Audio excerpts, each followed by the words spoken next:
வணக்கம் மக்களே. 5 மே 2026 daily current affairs பாட்காஸ்டுக்கு உங்களை வரவேற்கிறோம்.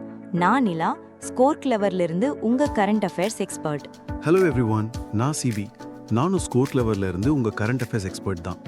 இன்னைக்கு நம்ம டிஸ்கஸ் பண்ண போற கரண்ட் அஃபேர்ஸ் எல்லாமே ஸ்கோர் கிளவரோட daily banking premium current affairs பிடிஎஃப்ல இருந்து எடுத்தது தான். ஆமா, இந்த பிடிஎஃப் ரொம்ப கன்சைஸா எக்ஸாமுக்கு என்ன தேவையோ அதை மட்டும் எக்ஸாக்டா கொடுக்கும்.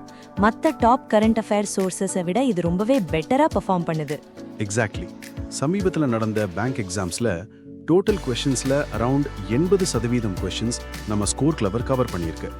மற்ற டாப் சோர்சஸ் மிஸ் பண்ண பல கேள்விகள் நம்ம கிட்ட இருந்து வந்திருக்கு. உண்மைதான். ஃபார் எக்ஸாம்பிள், ரீசெண்டா நடந்த SBI PO 2025 எக்ஸாம்ல அஃபேர்ஸ் கிளவுட விட 4 கொஸ்டின்ஸ் அதிகமாவே நம்ம ஸ்கோர் கிளவர் கவர் பண்ணியிருக்கு. அஃபேர்ஸ் கிளவுட் தான் பேங்கிங்க்கு டாப் சோர்ஸ்னு சொல்லுவாங்க, ஆனா அவங்கள விட நம்ம பெர்ஃபார்மன்ஸ் பெட்டரா இருக்கு. நம்மளோட full time current affairs experts daily news பேப்பர்ஸை அலசி ஆராய்ந்து மற்ற சோர்சஸை விட 5 மடங்கு கண்டென்ட்டை குறைச்சு ஆனா குவாலிட்டியில டாப் நாச்சா இந்த பிடிஎஃப் ரெடி பண்றாங்க. இந்த பிரீமியம் பிடிஎஃப் நம்ம ஸ்கோர் கிளவர் டெலிகிராம் சேனல்ல அவைலபிளா இருக்கு. ஜாயின் பண்றதுக்கான லிங்க் டிஸ்கிரிப்ஷன்ல இருக்கு, கண்டிப்பா செக் பண்ணுங்க. சரி, இன்னைக்கான நியூஸ்க்குள்ள போலாமா? First, national news. Central government இப்போ வைப்ரண்ட் வில்லேஜஸ் ப்ரோக்ராமோட செகண்ட் ஃபேஸ்ல ஜம்மு காஷ்மீர்ல இருக்கிற கத்துவா டிஸ்ட்ரிக்டை சேர்ந்த 6 பார்டர் வில்லேஜஸை இன்க்ளூட் பண்ணிருக்காங்க. சூப்பர்.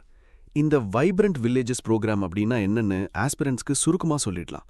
பார்டர்ல இருக்கிற கிராமங்கள்ல அடிப்படை வசதிகள் இல்லாததால மக்கள் அங்கிருந்து வேற இடத்துக்கு போயிடக்கூடாதுங்கிறதுக்காக அந்த இடங்களை டெவலப் பண்ற ஸ்கீம் தான் இது.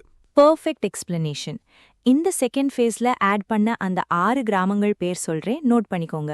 போபியா, கடியாலா, கஜ்னால், கரோல் கிருஷ்ணா, ரத்துவா மற்றும் குஜ்ஜர் சக். அடுத்து ஒரு முக்கியமான இன்டர்நேஷனல் லெவல் மீட்டிங் நம்ம ஊர்ல நடந்திருக்கு. பிரிக்ஸ் மெனா மீட்டிங்க இந்தியா தலைமை தாங்கி நியூ டெல்லியில நடத்தியிருக்காங்க. ஆமா, மினிஸ்ட்ரி ஆஃப் எக்ஸ்டர்னல் அஃபேர்ஸோட செக்ரட்டரி சவுத்தா இருக்கிற டாக்டர் நீனா மல்ஹோத்ரா தான் இந்த மீட்டிங்கை சேர் பண்ணியிருக்காங்க. இதுல பிரிக்ஸ் நாடுகள், அதாவது Brazil, Russia, India, China, south Africa கலந்துக்கிட்டாங்க. மெனா அப்படின்னா மிடில் ஈஸ்ட் அண்ட் நார்த் ஆப்பிரிக்கான்னு அர்த்தம். அங்க என்னென்ன டிஸ்கஸ் பண்ணாங்க? நிறைய பிரச்சனைகள் பத்தி பேசியிருக்காங்க. சிரியால போர் முடிஞ்ச பிறகு நடக்க வேண்டிய போஸ்ட் கான்ஃப்ளிக்ட் ரீகன்ஸ்ட்ரக்ஷன், யெமன்ல ஒரு பொலிட்டிக்கல் செட்டில்மெண்ட் கொண்டு வரது, ஈராக்ல ஸ்டெபிலிட்டி அண்ட் டெவலப்மெண்ட்டை ப்ரொமோட் பண்றது பத்தி எல்லாம் பேசியிருக்காங்க. அது மட்டும் இல்லாம லிபியால நடக்கிற பொலிட்டிக்கல் ப்ராசஸோட ப்ராக்ரஸ் பத்தியும் சூடான்ல நடக்கிற ஹியூமானிடேரியன் கிரைசிஸ் பத்தியும் டிஸ்கஸ் பண்ணிருக்காங்க. முக்கியமான விஷயம் என்னன்னா, அடுத்த மீட்டிங் 2027ல சைனாவோட சேர்ஷிப்ல நடக்க போகுதுன்னு அக்ரி பண்ணிருக்காங்க. ஓகே, அடுத்து பேங்கிங் நியூஸ்க்கு போலாம். RBI இப்போ பேடிஎம் பேமெண்ட்ஸ் பேங்க் லிமிடெடோட பேங்கிங் லைசன்ஸை கேன்சல் பண்ணிட்டாங்க. இது எப்போல இருந்து எஃபெக்டிவ் ஆகுதுன்னா ஏப்ரல் 24, 2026ல இருந்து. பேடிஎம்க்கு இது பெரிய அடிதான். ஏன்னா அவங்க பர்சிஸ்டன்ட் நான் கம்ப்ளையன்ஸ், அதாவது RBI சொல்ற ரூல்ஸை தொடர்ந்து ஃபாலோ பண்ணாததாலையும் பேங்க்குள்ள சில மெட்டீரியல் சூப்பர்விசரி கன்சர்ன்ஸ் இருந்ததாலையும் தான் இந்த ஆக்ஷன் எடுத்திருக்காங்க. கரெக்ட். அடுத்து RBI இன்னொரு புது கைட்லைன்ஸ் விட்டுருக்காங்க. இது NBFCஸ்க்கானது. NBFCனா நான் பேங்கிங் ஃபினான்ஷியல் கம்பெனிஸ். இவங்க பேங்க் மாதிரியே கடன் கொடுப்பாங்க, ஆனா நம்ம கிட்ட இருந்து சேவிங்ஸ் அக்கவுண்ட் மாதிரி நார்மல் டெபாசிட்ஸ் வாங்க மாட்டாங்க.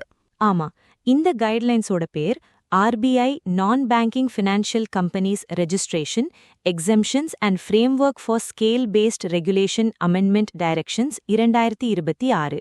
இது யாருக்கு அப்ளிகபிள்னா, பப்ளிக் ஃபண்ட்ஸ் யூஸ் பண்ணாத, கஸ்டமர் இன்டர்ஃபேஸ் இல்லாத NBFCஸ்க்கு மட்டும்தான். இது ஜூலை 2026ல இருந்து எஃபெக்டிவ் ஆகுது. அசெட் சைஸ் 1000 கோடி ரூபாய்க்கு கீழே இருக்கிற என்டிட்டிஸை அன்ரெஜிஸ்டர்ட் டைப் 1 NBFCஸ்னு கிளாசிஃபை பண்ணுவாங்க. இவங்களுக்கு RBIல ரெஜிஸ்டர் பண்றதுல இருந்து எக்ஸம்ஷன் கொடுத்துருக்காங்க. இந்த கிரைட்டீரியால வராத மற்ற NBFCஸ் எல்லாமே டைப் 2 NBFCஸ்னு கேட்டகரைஸ் பண்ணுவாங்க. பேங்கிங் நியூஸ் முடிஞ்சது. இப்போ ஒரு சின்ன பிரேக் எடுத்துட்டு நம்ம ஸ்கோர் கிளவர் ஆப் பத்தி பேசிடலாம். நீங்க கரண்ட் அஃபேர்ஸ் அண்ட் GKவை ஈஸியா மெமரைஸ் பண்ணவும் ரிவைஸ் பண்ணவும் நம்ம ஸ்கோர் கிளவர் ஆப்பை கூகுள் பிளே ஸ்டோர்ல இருந்து டவுன்லோட் பண்ணிக்கோங்க. ஆமா மக்களே, நிறைய பேருக்கு படிச்சது மறந்து போகுதுங்கிறது தான் பெரிய பிரச்சனை. ஆனா நம்ம ஆப்ல ஒரு unique new learning technique use பண்ணிருக்கோம். நீங்க ஒரு விஷயத்தை ஒரு தடவை படிச்சா அதை எப்ப மறப்பீங்கன்னு AI ப்ரெடிக்ட் பண்ணி கரெக்டான டைம்ல உங்களை ரிவைஸ் பண்ண வைக்கும். இதனால நீங்க படிச்சதை எப்பவுமே மறக்க மாட்டீங்க. எக்ஸாம்ஸ்க்கு முன்னாடி உட்கார்ந்து மேனுவலா ரிவைஸ் பண்ணணும்னு அவசியமே இல்ல. ஆப்பே உங்களை பாத்துக்கும். கண்டிப்பா. அப்புறம் இந்த புது பாட்காஸ்ட் இனிஷியேட்டிவ் பத்தி உங்க ஃபீட்பேக்கை கமெண்ட்ஸ்ல சொல்லுங்க. இந்த பாட்காஸ்ட் கிரியேட் பண்ண ரொம்ப எஃபர்ட் போடுறோம். ஸோ உங்களோட சப்போர்ட் எங்களுக்கு ரொம்ப முக்கியம். ஒரு லைக் பண்ணுங்க, அட்லீஸ்ட் 5 ஃப்ரெண்ட்ஸ்க்காவது ஷேர் பண்ணுங்க, மறக்காம சப்ஸ்கிரைப் பண்ணிடுங்க. ஷேர் பண்ணாம விட்டுடாதீங்க மக்களே. சரி, அடுத்த அக்ரிமெண்ட்ஸ் நியூஸ் பார்க்கலாம். நம்ம யூனியன் மினிஸ்டர் பியூஷ் கோயலும் டாட் மெக்லேவும் சேர்ந்து இந்தியா நியூசிலாந்து ஃப்ரீ ட்ரேட் அக்ரிமெண்ட்டை சைன் பண்ணியிருக்காங்க. இது நியூ டெல்லியில இருக்கிற பாரத் மண்டபம்ல நடந்துச்சு. ஃப்ரீ ட்ரேட் அக்ரிமெண்ட்னா 2 நாடுகளுக்கு நடுவுல நடக்கிற வியாபாரத்துல டாக்ஸை குறைக்கிறது இல்லனா முற்றிலுமா நீக்கிறது தான். இந்த அக்ரிமெண்ட் படி இந்தியாவுக்கு 8284 டாரிஃப் லைன்ஸ்ல நியூசிலாந்துல 100% டியூட்டி ஃப்ரீ ஆக்சஸ் கிடைச்சிருக்கு. பதிலுக்கு இந்தியா என்ன பண்ணிருக்காங்கன்னா அவங்களோட 70.03% டாரிஃப் லைன்ஸை லிபரலைஸ் பண்ணிருக்காங்க. இது டோட்டல் பைலாட்ரல் ட்ரேட் வேல்யூல 95% கவர் பண்ணுது. அது மட்டுமில்லாம நியூசிலாந்து 118 சர்வீஸ் செக்டர்ஸை மோஸ்ட் ஃபேவர்ட் நேஷன் கமிட்மெண்ட்ஸோட ஓபன் பண்ணிருக்காங்க. இது 139 சப் செக்டர்ஸை கவர் பண்ணுது. இன்னொரு சூப்பரான விஷயம், நியூசிலாந்து ஒரு $20 பில்லியன் இன்வெஸ்ட்மெண்ட்டை அடுத்த 15 வருஷத்துல இந்தியால பண்ண போறாங்க. இது இன்ஃப்ராஸ்ட்ரக்சர், ரினியூவபிள் எனர்ஜி, மேனுஃபேக்சரிங் அப்புறம் ஸ்டார்ட் அப்ஸ்ல இன்வெஸ்ட் பண்ணப்படும். அடுத்து இன்னொரு agreement, sigma advance systems limited. இது ஒரு Indian aerospace and defence company. இவங்க யூகேயை சேர்ந்த ரோல்ஸ் ராய்ஸ் கூட ஒரு 7 வருஷ அக்ரிமெண்ட் சைன் பண்ணிருக்காங்க. இது எதுக்குன்னா high precision safety critical components manufacture பண்ணி சப்ளை பண்றதுக்கு.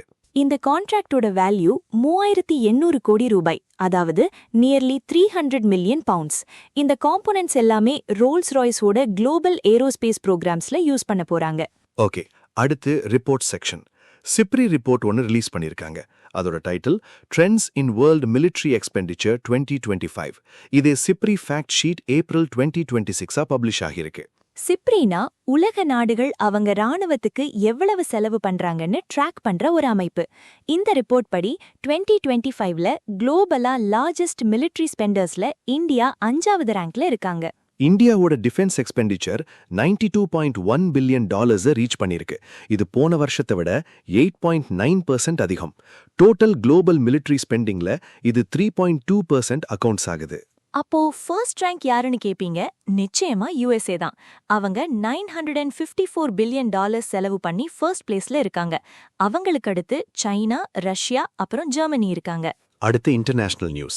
ஏசியன் டெவலப்மெண்ட் பேங்க் ஒரு $70 பில்லியன் கனெக்டிவிட்டி இனிஷியேட்டிவை லான்ச் பண்ணியிருக்காங்க. 2035க்குள்ள ஏசியா பெசிபிக் ரீஜியன்ல பவர் அண்ட் டிஜிட்டல் நெட்வொர்க்ஸை இன்டகிரேட் பண்றது தான் இதோட எய்ம். இதுல ஒரு $50 பில்லியன் ப்ரோக்ராம் இருக்கு. அதோட பேரு பான் ஏஷியா பவர் கிரிட் இனிஷியேட்டிவ். இது எதுக்குன்னா 2 நாடுகளுக்கு நடுவுல மட்டும் இருக்கிற எனர்ஜி லிங்க்ஸை மாத்தி டோட்டல் ரீஜியனுக்குமான ஒரு பவர் ட்ரேட் ஃப்ரேம்வொர்க்கை கொண்டு வரதுக்கு. இந்த ப்ராஜெக்ட்டுக்கு ADB $25 பில்லியன், அதாவது 50% ஃபண்டிங் கொடுக்கறாங்க. 2035க்குள்ள 20 கிகாவாட்ஸ் ரினியூவபிள் எனர்ஜியை இன்டெகிரேட் பண்ணணும், 22,000 சர்க்கியூட் கிலோமீட்டர் டிரான்ஸ்மிஷன் லைன்ஸ் கட்டணும், அப்புறம் ரீஜியனல் பவர் செக்டார் எமிஷன்ஸை 15% குறைக்கணும்னு டார்கெட் வச்சிருக்காங்க. இதனால இன்ஃப்ராஸ்ட்ரக்சரை ஃபோக்கஸ் பண்ணி ஒரு 200 மில்லியன் மக்களுக்கு எலக்ட்ரிசிட்டி ஆக்சஸ் இம்ப்ரூவ் ஆகும். இதுல இன்னொரு பார்ட் தான் ஏசியா பெசிபிக் டிஜிட்டல் ஹைவே. இதுக்கு $20 பில்லியன் இன்வெஸ்ட் பண்றாங்க. AI மூலமா டிஜிட்டல் டிவைடை பிரிட்ஜ் பண்ணி growth-ஐ ஃபெசிலிட்டேட் பண்றது தான் இதோட வேலை. 2035க்குள்ள ஃபர்ஸ்ட் டைமா 200 மில்லியன் மக்களுக்கு பிராட்பேண்ட் ஆக்சஸ் கொடுக்கறதும் இன்னொரு 450 மில்லியன் மக்களுக்கு சர்வீஸ் குவாலிட்டியை என்ஹான்ஸ் பண்றதும் இதோட டார்கெட். ரிமோட் ஏரியாஸ்ல கனெக்டிவிட்டி காஸ்ட்ஸை 40% குறைக்கவும் இது எய்ம் பண்ணுது. இது மட்டும் இல்ல, சவுத் கொரியால இருக்கிற சோல்ல centre for AI innovation and development ஒன்னு எஸ்டாப்ளிஷ் பண்ண போறாங்க. இந்த மொத்த அனௌன்ஸ்மெண்ட்ஸும் உஸ்பெகிஸ்தான்ல இருக்கிற சமர்கண்ட்ல நடந்த பேங்கோட 59வது ஆனுவல் மீட்டிங்ல தான் பண்ணியிருக்காங்க. பெரிய நியூஸா இருந்தாலும் கிளியரா சொல்லிட்டோம். அடுத்து business news. Sahajanand medical technologies limited, அதாவது SMT, இவங்க ISO 50001:2018 energy management system certification வாங்கியிருக்காங்க. இந்தியாலேயே ஒரு ஸ்ட்ரக்சர்ட் இன்டர்நேஷனல் எனர்ஜி மேனேஜ்மெண்ட் சிஸ்டமை அடாப்ட் பண்ற first domestic cardiovascular manufacturing unit இவங்க தான்.